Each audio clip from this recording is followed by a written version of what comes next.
Selamat pagi, jemaat yang terkasih dalam Tuhan Yesus. Tiba waktunya kita akan bersekutu di dalam persekutuan doa pagi pada pagi hari ini. Mari kita ambil satu doa.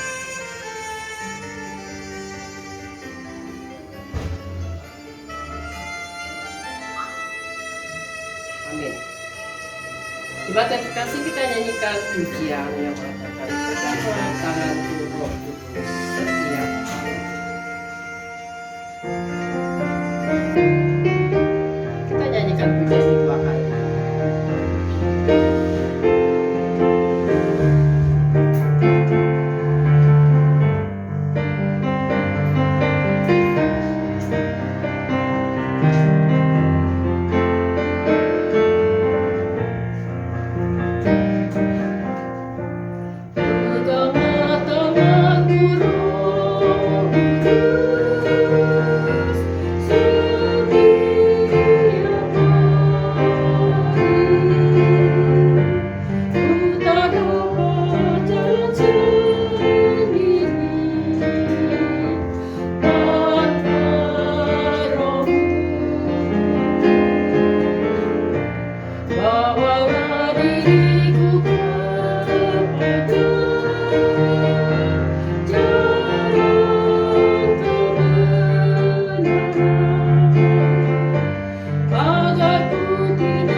Kita berdoa.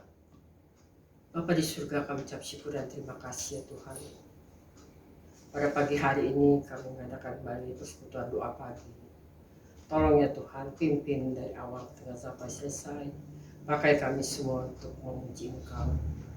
Pakai kami semua untuk menjadi budak-budak syafaat pada pagi hari ini.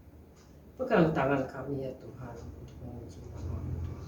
Terima kasih Tuhan, sekali lagi kami serahkan persekutuan doa pagi dari awal ke tengah sampai selesai. Hanya di dalam nama Yesus kami berdoa mengucap syukur. Haleluya. Amin. Ya, sebelum kita menaikkan doa syafaat kita nyanyikan pujian Aku Mengasihi Engkau Yesus.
Kita akan masuk ke doa syafaat kita. Pertama-tama kita ucap syukur pada Tuhan. dan mohon pengampunan dari Tuhan. Kedua, kita akan doakan untuk jemaat-jemaat kita, teman-teman kita, khususnya yang sudah lansia. Mari kita bersatu dalam doa. Bapa di surga, kami ucap syukur dan terima kasih ya Tuhan, di mana kami boleh bersekutu pada pagi hari ini. Ampuni segala dosa-dosa kami sebelum kami menaikkan doa syafaat kami ya Tuhan. Pakai kami semua untuk menjadi pendoa-pendoa syafaat pada pagi hari ini. Terima kasih Yesus, hanya dalam nama Yesus kami berdoa ucap syukur, haleluya, amin. Kita mau berdoa untuk teman-teman kita yang khususnya yang sudah lanjut usia, biar Tuhan boleh memberi anugerah buat mereka. Bapak, kami juga mau berdoa untuk teman-teman kami semuanya yang ada di Agape, di pusat maupun di pos Villa Melati Mas, khususnya yang sudah usia lanjut ya Tuhan. Tolong ya Tuhan, beri mereka selalu pengharapan penuh kepadamu. Ajar kami untuk selalu bersandar kepadamu di masa pandemi ini Tuhan, sehingga kami boleh beroleh keselamatan, kesehatan dari Engkau ya Tuhan. Juga untuk keluarga kami ya Tuhan, tolong juga untuk keluarga kami masing-masing. Mungkin di antara kami masih ada dalam pemulihan, tolong Kau pulihkan kesehatan kami semuanya ya Tuhan. Untuk anak-anak kami juga Tuhan, adik-adik kami, cucu-cucu kami ya Tuhan, tolong ya Tuhan buat mereka. Khususnya untuk masih ibadah untuk sekolah online ya Tuhan, beri mereka selalu hikmat untuk menyelesaikan tugas-tugas mereka dalam sekolah. Untuk teman-teman kami yang di rumah Tuhan, tolong ya Bapak.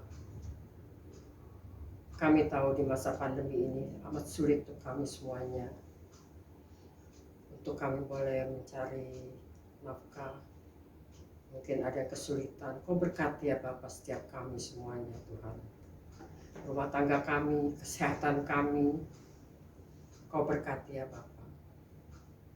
Kami serahkan semua dalam tangan-Mu. Hanya di dalam nama Yesus kami berdoa ucap syukur, haleluya, amin. Terakhir kita doakan untuk gereja-gereja kita, gereja yang di Agape maupun di pos Villa Melati Mas.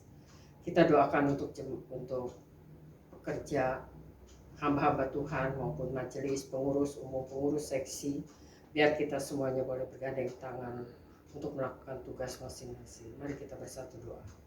Bapa di surga, kami berdoa untuk gerejamu ya Tuhan, yang ada di Agape, yang ada di Kelapa Gading maupun pos di Villa Melati Mas. Tolong ya Tuhan untuk kami semua, para majelis, diaken, penatua, pengurus umum, pengurus subseksi ya Tuhan. Biarlah kami boleh bergandeng tangan, sehati, sejalan untuk melakukan tugas kami masing-masing Tuhan. Itu semua hanya untuk memuliakan nama-Mu ya Tuhan Yesus. Tidak lupa juga kami memohon untuk memberi kami kesehatan, supaya kami boleh menjalankan tugas kami, talenta kami masing-masing untuk gereja-Mu ya Tuhan. Kau pakai hamba-hamba-Mu ya Tuhan, yang ada di Agape maupun di pos. Biarlah mereka boleh diberikan kesehatan, diberikan hikmat untuk selalu melakukan firman-Mu Tuhan, untuk memberitakan firman-Mu Tuhan di setiap ibadah online maupun di setiap persekutuan doa pagi, doa malam ya Tuhan. Semua ini kami serahkan di dalam tangan-Mu. Hanya di dalam nama Yesus kami berucap syukur, haleluya, amin. Terakhir kita doakan untuk bangsa Indonesia ini, di mana kita lihat vaksin sudah mulai berjalan, banyak yang sudah divaksin. Kita doakan biar Tuhan boleh ikut campur tangan dalam pemberian vaksin kepada siapapun, khususnya untuk yang lansia. Mari kita bersatu dalam doa. Tuhan, kami juga berdoa untuk bangsa Indonesia ini Tuhan, di mana vaksin sudah dijalankan, semuanya Tuhan sudah divaksin mungkin baru 50% atau 70%. Khususnya yang sudah lansia ya Tuhan, yang akan menerima vaksin. Tolong ya Bapak, Kau ikut campur tangan, tolong untuk Kau turut bekerja Tuhan untuk pembagian vaksin ini. Biarlah kami semuanya yang sudah lansia boleh menerima vaksin ini. Jaga imun kami masing-masing ya Tuhan, sehingga kami boleh sehat kembali.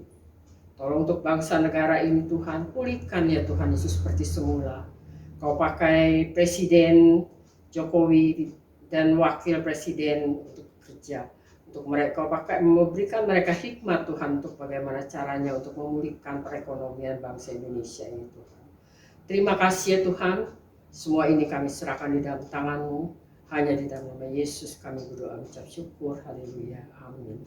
Inilah doa-doa syafaat kami pada pagi hari ini ya Tuhan Yesus. Walaupun tidak sempurna, kami yakin Kau tahu Tuhan apa yang kami doakan.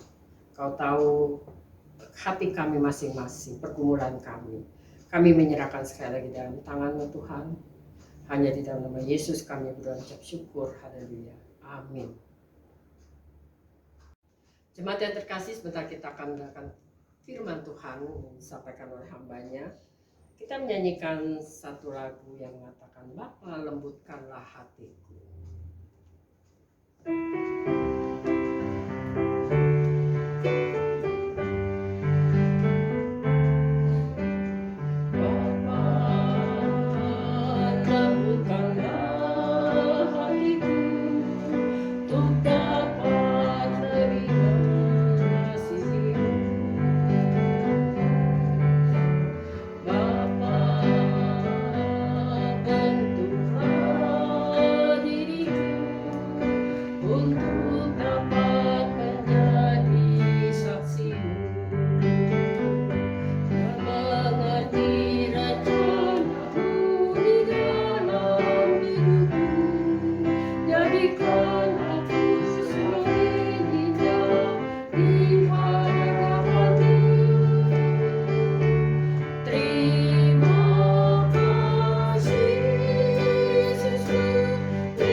Sebelum kita mendengarkan firman Tuhan pada pagi hari ini, mari kita akan berdoa.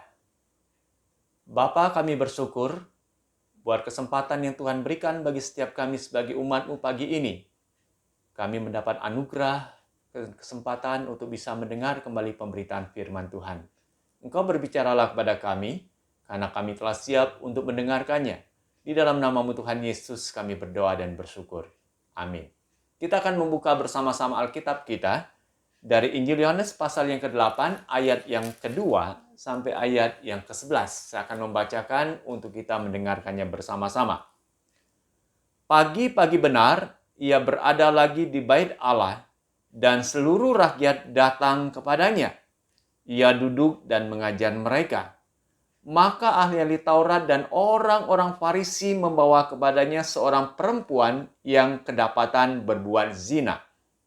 Mereka menempatkan perempuan itu di tengah-tengah, lalu berkata kepada Yesus, Rabi, perempuan ini tertangkap basah ketika ia sedang berbuat zina. Musa dalam hukum Taurat memerintahkan kita untuk melempari perempuan-perempuan yang demikian. Apakah pendapatmu tentang hal itu? Mereka mengatakan hal itu untuk mencobai dia, supaya mereka memperoleh sesuatu untuk menyalahkannya. Tetapi Yesus membungkuk, lalu menulis dengan jarinya di tanah. Dan ketika mereka terus-menerus bertanya kepadanya, ia pun bangkit berdiri dan berkata kepada mereka, Barang siapa di antara kamu tidak berdosa, hendaklah ia yang pertama melemparkan batu kepada perempuan itu. Lalu ia membungkuk pula dan menulis di tanah. Tetapi setelah mereka mendengar perkataan itu, pergilah mereka seorang demi seorang, mulai dari yang tertua. Akhirnya tinggallah Yesus seorang diri dengan perempuan itu yang tetap di tempatnya. Lalu Yesus bangkit berdiri dan berkata kepadanya, "Hai perempuan, di manakah mereka?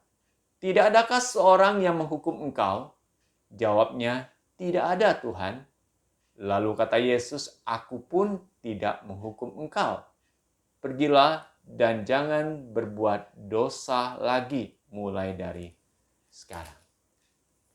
Hari ini kita membaca sebuah kisah yang sangat luar biasa.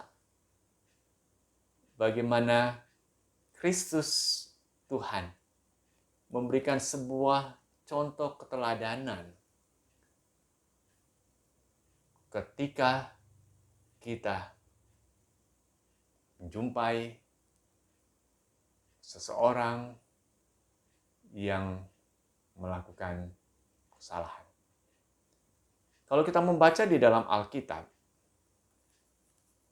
seringkali diceritakan terjadinya konfrontasi antara kelompok ahli-ahli Taurat, imam-imam kepala, orang-orang Farisi dengan Yesus. Kenapa bisa terjadi seperti itu? Karena kelompok tokoh-tokoh agama Yahudi ini adalah kelompok orang-orang yang mendalami, yang belajar secara mendalam akan Taurat Tuhan. Tetapi ketika mereka sudah belajar mendalami tentang Taurat Tuhan, justru Taurat yang sudah mereka pelajari itu tidak mereka lakukan dalam kehidupan keseharian mereka ketika berinteraksi dengan sesama. Tetapi justru mereka kadang-kala menggunakan Taurat itu, apa yang mereka pelajari, justru untuk menutupi kelemahan mereka. Justru mereka pakai untuk menghukum orang-orang yang dianggap bersalah. Sehingga Yesus sekali menegur mereka. Mereka itu seperti, gambarannya seperti kuburan yang dilabur putih, di mana di dalamnya penuh dengan tulang belulang, penuh dengan bau-bau yang busuk. Di luar tampak putih bersih. Dan dalam cerita yang kita baca hari ini, juga mengisahkan hal ini. Jadi, orang-orang Farisi dan ahli-ahli Taurat ini mencoba berbagai macam cara, celah-celah untuk bisa menyalahkan Yesus atas apa yang dia katakan itu. Dan tentunya ketika mereka mau melakukan hal seperti ini, mereka harus mencari suatu alasan bukti untuk nanti diberhadapan kepada Yesus, supaya Yesus itu ada alasan untuk bisa menyalahkan diri Yesus melalui ucapan yang dia katakan. Jadi mereka mencoba bagaimana caranya untuk mendapatkan seseorang yang nanti akan menjadi objek di hadapan Yesus, dan melalui orang ini mereka bisa mendapatkan alasan untuk menyalahkan Yesus itu. Dan mereka dapatkan. Dikatakan suatu kali ketika Yesus berada di bait Allah sedang mengajar orang banyak, dikatakan kelompok ahli-ahli Taurat dan orang-orang Farisi datang menghadap Yesus. Tentunya mereka datang dengan membawa seseorang untuk dipakai guna menyalahkan Yesus. Siapa yang dibawa oleh mereka? Dikatakan seorang perempuan yang kedapatan berbuat zina. Waduh, kok bisa? Kelompok ahli-ahli Taurat dan orang Farisi ini bukan orang-orang yang tidak ada kerjaan. Mungkin mereka orang-orang yang banyak waktu dihabiskan untuk belajar Taurat. orang-orang terhormat. Tapi kenapa mereka bisa menyediakan waktunya, mengorbankan waktunya untuk mengintai dan menangkap basah perempuan yang sedang berbuat zina? Cukup aneh bagi kita. Dan ketika mereka datang kepada Yesus, saya rasa waktunya ketika hari masih pagi. Berarti jauh-jauh hari, bisa juga beberapa jam sebelumnya, mungkin dari semalam, mereka mulai mengadakan pengintaian itu. Dan mereka mendapati sosok perempuan ini. Perempuan yang lemah. Perempuan yang mungkin di pandangan masyarakat, perempuan yang tidak punya daya untuk bisa membela diri. Jadi ketika mereka tangkap basah, mereka membawa perempuan ini di hadapan Yesus. Untuk menjatuhkan hukuman terhadap wanita ini. Terus bagaimana caranya untuk mereka bisa memperkuat dan juga meluluskan niat mereka untuk menjatuhkan hukuman buat perempuan ini? Harus dicari dalilnya. Dan mereka dapatkan itu. Kalau kita membaca di dalam ayat yang kelima, mereka ini ahli-ahli Taurat dan orang Farisi mendalami tentang Taurat Tuhan. Dan mereka orang-orang yang pintar. Sehingga di dalam ayat yang kelima dikatakan Musa dalam hukum Taurat memerintahkan kita untuk melempari perempuan-perempuan yang demikian. Apakah pendapatmu tentang hal itu? Jadi mereka mengutip Taurat Musa. Bahwa perempuan yang berbuat zina harus dilempari dengan batu. Mereka cari alasan. Bagaimana pendapat Yesus tentang hukum ini?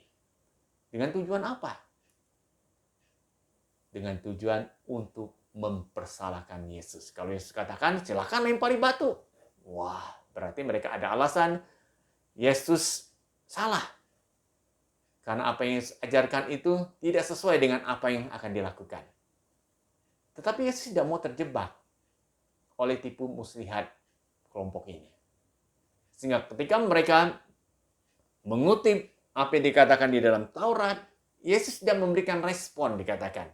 Yesus tetap menulis di tanah tanpa memberikan tanggapan atas pertanyaan yang diajukan itu. Terus kelompok ini terus-menerus mendesak Yesus, bertanya kepada Yesus untuk Yesus segera memberikan jawaban. Lalu apa yang dilakukan oleh Yesus atas pertanyaan-pertanyaan semakin sering dilontarkan menyangkut tentang hukuman buat perempuan yang berzina ini? Dikatakan di dalam ayat yang ketujuhnya, ketika mereka terus-menerus bertanya kepadanya, ia pun bangkit berdiri lalu berkata kepada mereka, barang siapa di antara kamu tidak berdosa, hendaklah ia yang pertama melemparkan batu kepada perempuan itu. Wah, jawaban yang sangat telak sekali kepada kelompok ahli Taurat dan orang Farisi. Jadi bagi Yesus, kalau engkau terus-menerus mendesak aku untuk menjatuhkan hukuman, merestui hukuman yang akan dijatuhkan atas perempuan ini dengan melempari dengan batu, oke. Kalau itu menurut perintah di dalam Taurat Musa. Tapi harus ada aturannya. Aturannya seperti apa? Yesus katakan, orang pertama yang akan melempari perempuan ini dengan batu haruslah orang yang tidak pernah melakukan dosa. Silakan lemparkan dia dengan batu yang pertama kali. Terus bagaimana reaksi orang-orang Farisi dan ahli Taurat mendengar persyaratan yang Yesus ajukan ini? Dikatakan di dalam ayat yang ke-9,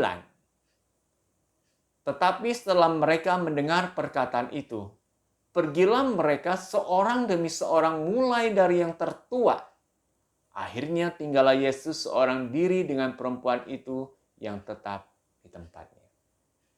Satu demi satu meninggalkan perempuan ini. Kenapa? Karena syaratnya orang yang melempari pertama kali haruslah orang yang tidak pernah melakukan dosa. Dan tidak ada seorang pun di dunia ini yang tidak pernah melakukan dosa dan kesalahan. Masih untung mereka sadar diri. Dikatakan mereka satu persatu mulai meninggalkan. Dimulai dengan yang paling tua. Aneh ya.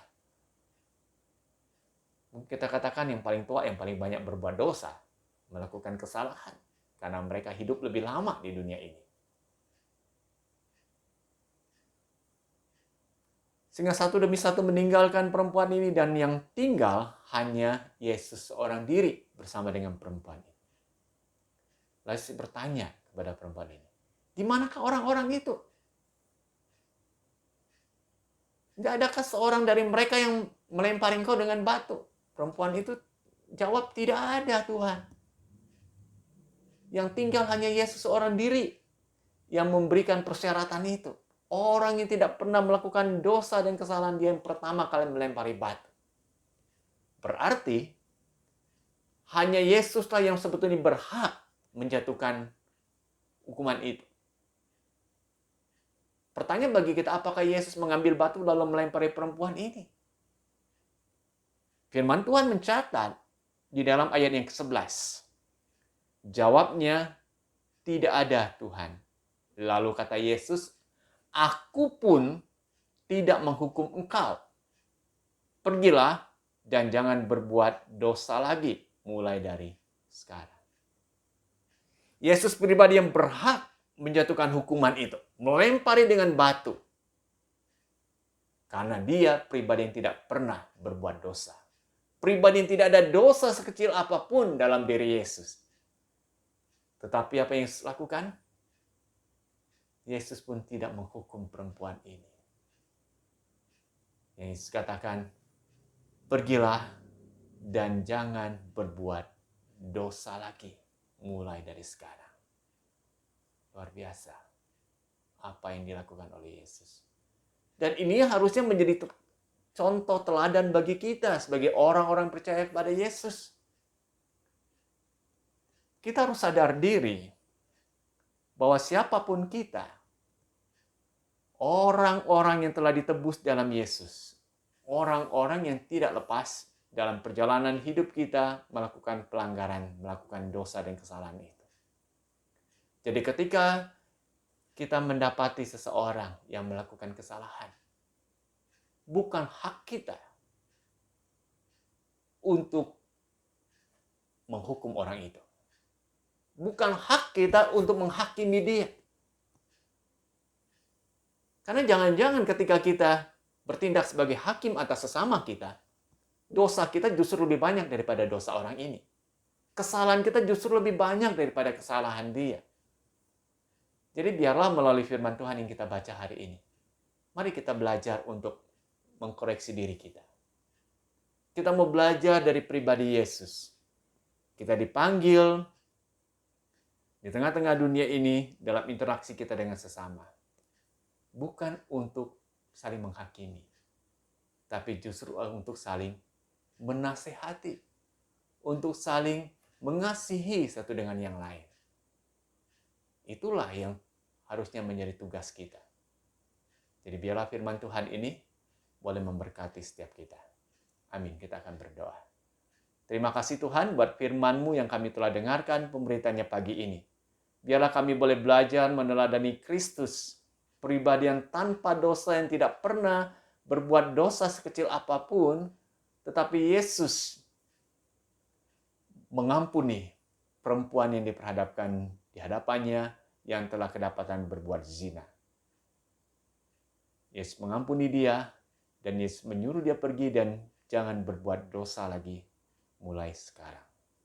Tuhan, biarlah kami boleh belajar meneladani Kristus. Kami pun manusia yang tidak lepas dari kesalahan dan dosa. Kami tidak mau memposisikan diri kami sebagai hakim atas sesama kami yang melakukan kesalahan. Tapi tugas kami adalah menasihati dia, membimbing dia, mengarahkan dia kembali kepada jalan Tuhan.